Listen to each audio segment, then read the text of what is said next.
अवैध चुनाभट्टी विरोधात भालेवाडी सरोदी तांडावासी आक्रमक। 15 ऑगस्टला रस्ता रोको आंदोलनाचा इशारा। मारेगाव तालुक्यातील मौजा भालेवाडी सरोदी तांडा परिसरात सुरू असलेल्या बेकायदेशीर चुनाभट्टीमुळे नागरिकांचे आरोग्य आणि पर्यावरण धोक्यात आले आहे। ही चुनाभट्टी त्वरित बंद करण्याच्या मागणीसाठी ग्रामस्थांनी प्रशासनाला स्मरणपत्र सादर करत 15 ऑगस्ट रोजी आंदोलन छेडण्याचा इशारा दिला आहे।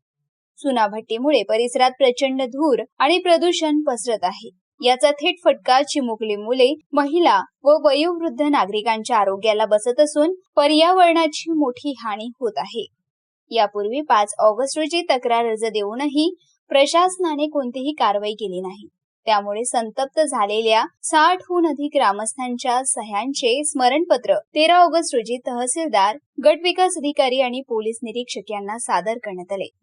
निवेदन देताना जनहित कल्याण संघटनेचे संस्थापक अध्यक्ष तथा कृषी उत्पन्न बाजार समिती सभापती गौरी शंकर खुराणा, माजी महिला व बाल कल्याण सभापती अरुणाताई खंडाळकर, अंकुश महापूर, नगरसेवक नंदेश्वर आसुटकर, तुळशीराम पेंदोर, तुळशीराम कुमरे, रवींद्र धानोरकर, अनिकेत महापूर, अरविंद वखनोर आणि नागरिक मोठ्या संख्येने उपस्थित होते। 15 ऑगस्ट रोजी चुनाभट्टी समोर रस्ता रोको आंदोलन करण्यात येईल। या काळात नागरिकांच्या आरोग्यास कोणतीही हानी पोहोचल्यास त्याची सर्वस्वी जबाबदारी प्रशासनाची राहील, असा स्पष्ट इशारा निवेदनाद्वारे देण्यात आला आहे। मारेगाव वार्ता, सचिन मिश्रा, मारेगाव, यवतमाळ।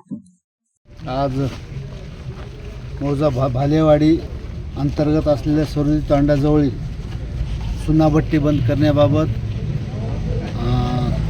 अरुणाताई खंडाळकर, अंकुश आणि इतर सर्व गावकरी निवेदन घेऊन या ठिकाणी आलेले आहेत। ह्या सदर निवेदनाच्या अनुषंगानं संबंधित वीटभट्टीधारक आणि ही जी मंडळी आहे ह्यांना बोलावून घेऊन जमलं तर उद्याच ह्याच्याशी चर्चा करूया आणि चर्चा करून त्यामध्ये वीटभट्टी लोकांना प्रदूषणाचा कसा त्रास होणार नाही या अनुषंगानं पुढील कार्यवाही अनुसरली जाईल।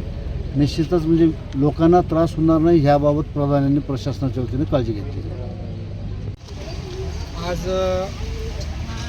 भालेवाडी सरोदी तांडा त्याच्या लगत एक चुनाभट्टी सुरू झालेली आहे आणि त्या चुनाभट्टीतल्या जे धूर येतो त्या धुरापासून सरोदी तांडा इथल्या नागरिकांना त्रास होत आहे, त्यांच्या आरोग्याला धोका निर्माण झालेला आहे।